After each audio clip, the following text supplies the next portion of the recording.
Hey man, this is project log number 5. We have a fully working automated minecart system, or Purdel Express Beta for short. Why is it beta? There's a couple of bugs that I need to fix, but other than that, it is fully operational. Let's give a little bit of a demonstration here. Commentary. I'll tell you guys exactly what's going on. What it's doing right now is searching for if any lanes are active. If not, then we can go. We have a destination address block and a return address block. This purple one over here, because this is the purple line, and it goes all the way, it loops back to this other inbound line, pretty much you can call it, or outbound line, because the inbound line comes from that direction. We have the yellow side over here, we have the blue ones over there. Let's see these minecarts go through, and we have these modules over here that basically make sure only 2 minecarts can enter an intersection at any time. They're very easy to copy and paste. They're just this 3 by whatever thing, 3 wide thing. We can see the traffic control system now active. It operates in a counterclockwise fashion. So if there's a minecart in its counterclockwise, it will activate that, and counterclockwise activate that, and if not, it just skips it. Yeah, very simple stuff. The logic behind it is very simple, but wiring all up in redstone took a little bit of a bunch of tricks that I'm going to show you guys after this little demonstration. Shows basically that the thing can return after going to wherever it went.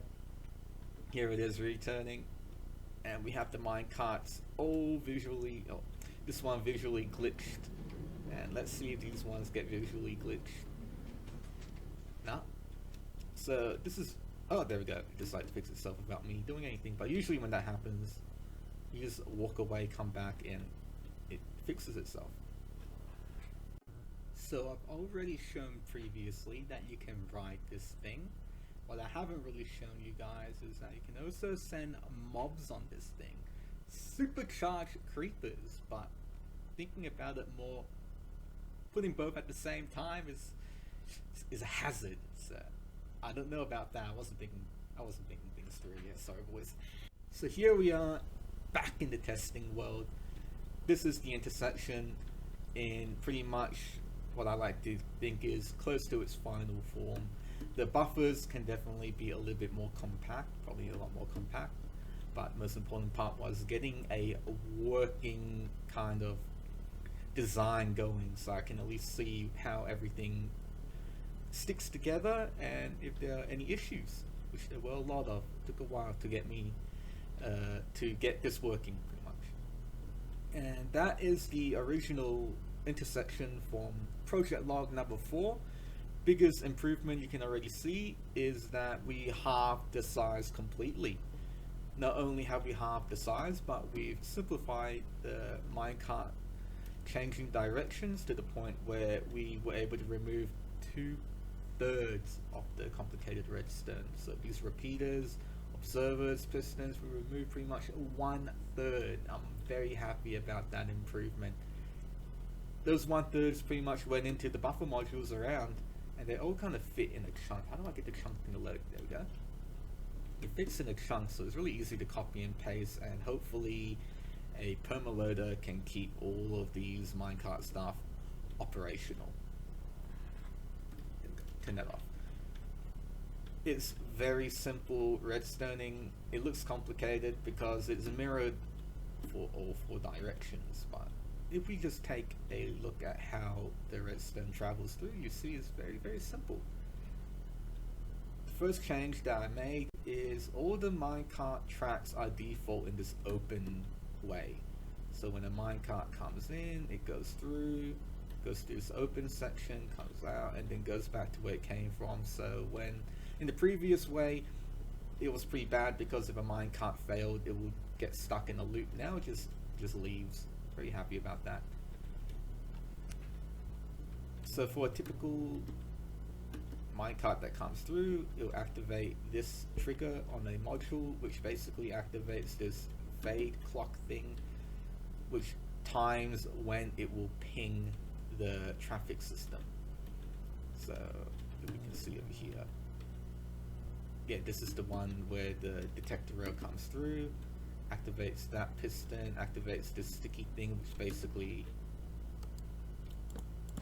does that, and it activates the fader clock, and the fader clock activates the traffic control system. It also activates this redstone over here, which toggles the lane, pretty much saying that this lane is currently occupied. Once this lane is occupied, it sends a signal through this pulse extender, which times it so that 2 minecarts can exit. There we go, and activates this tower, goes into all the lanes over here, triggers that. Also this, yeah, very simple stuff. And we have this fade clock here, which basically times how long the minecarts are in the intersection. So when this fade clock runs out, then it basically makes sure that the lane still remains active because minecarts are still in the intersection. And when it turns off, if there's no other minecarts calling from this lane, then it releases this, which it's not going to do because I don't have anything calling it. There we go. When the minecart gets called, it will come from here, go over here. This one will flip open to the intersection side. We'll activate this detector rail, which will activate the whole intersection pretty much. And the redstone, I'll show you how simple the redstone is. It goes here, goes down here. If the intersection is open from this redstone block, this redstone block will go down here. Like that, unlocks. Then we can send a signal down into this this pulse extender. And this extender is long enough for 2 minecarts to do whatever they need to do in the intersection.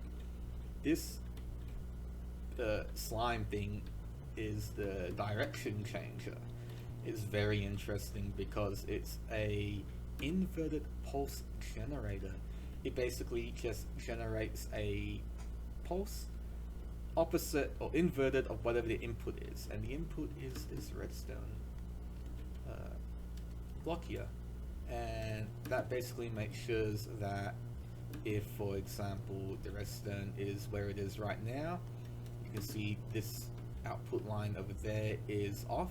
It basically just pulses a on thing, and when this redstone is over here, you can see it's on. Yeah, okay, it's on. It pulses a off signal, and that redstone goes all the way, travels up here, goes into these gray tower, torch tower things, which are just basically these things over here. Activates these tracks. And what's cool about it is that it only activates those tracks. It doesn't activate any other tracks except for the one that goes all the way around on the opposite end. This is the sad part. And it then activates this one over here, just to make sure that the minecarts can do a second kind of loop, to make sure that, for example, if we're coming from this lane, this one only checks right. To check left, we have to go to the other lane, and when we pass that detector rail, these minecart tracks actually face the other way. Let's see if I can get it. It's something like that. Goes that way. Something like that. It closes pretty much. It closes. It closes. Oh my god, what have I done here? Yeah, it closes, and those remain how they are. So the minecarts go over, that one closes, then minecarts can clear it. I showed it in the other video. Project log number 4 details exactly how this works. This just makes it a lot more simpler. The redstoning, that is, not me explaining anything. So this is how we control the traffic using this traffic controller. It's just the same thing from project log number 4. Has this loopy thing that goes in a counterclockwise, and we separate the pinging from the calling functions. So this is us calling. It does that, but in certain situations it doesn't actually cycle unless you ping. Great example is I think this side. There we go, it doesn't cycle just because of the way the pistons update. We need to do a ping and then we can get it to work. And it works pretty cool because it's not an order based thing. It does it in a counterclockwise. So if we finish with green lane and we ping from blue lane, it goes to the yellow lane because counterclockwise. Here are a couple of buffer modules that you can use.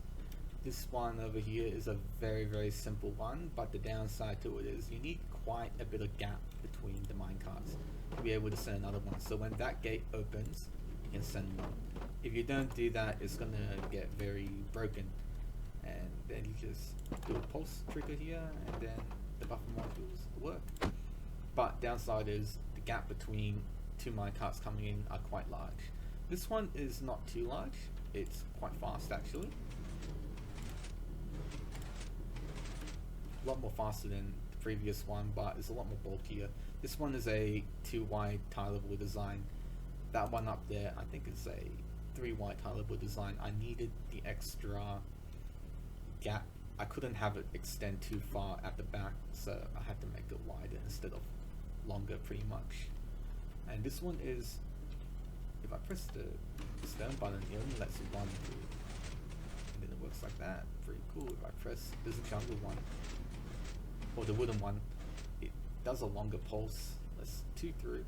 This is the last kind of buffer module you can have. It's the simplest Pez dispenser type. You have these tripwires to make sure that, or to tell the intersection there are minecarts still currently in, and you just ping it like that. And like that. Very simple stuff. So the last thing I want to show you guys is a situation where in the Purdel Express Complete, where there'll be a lot of lines where the minecart's going to have to turn, we're going to need a return blocks that might be more than what our minecart can handle, and because of that we might actually have to put the address return blocks in a shulker box like this, in such a way where we have our destination lines, our return shulker box with all its addresses, and a whole bunch of other junk that we don't want to touch.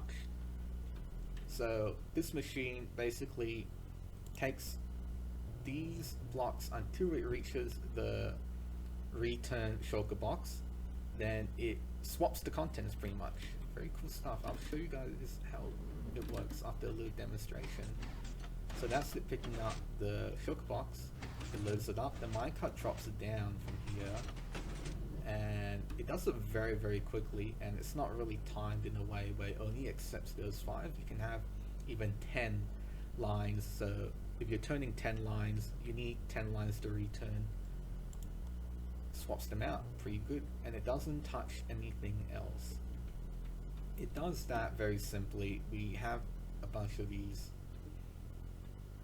pistons doing their thing. Just take a look at this. It's hard to explain how it works, but essentially how it knows when to send a minecart off, because we have our shulker box right after the destination lines, it then just takes an output greater than 2, because the shulker box, I think it counts as a full stack, so it produces 2 lines instead of 1, pretty much. And once it detects that, it sends the minecart off. It locks a bunch of hoppers in an order where we do what we want it to do. It took a bit of trial and error to get it to work, so explaining it is not going to be that great. But afterwards, once we break the shulker box, we send a signal to this trapdoor that lets the minecart leave, and we have our swapped shulker box, content, destination, return stuff. So that is currently the Purdel Express beta. We currently have most of what we need to make an entirely automated minecart system that can handle multiple traffic in inbound, outbound stuff, as many minecarts as we want.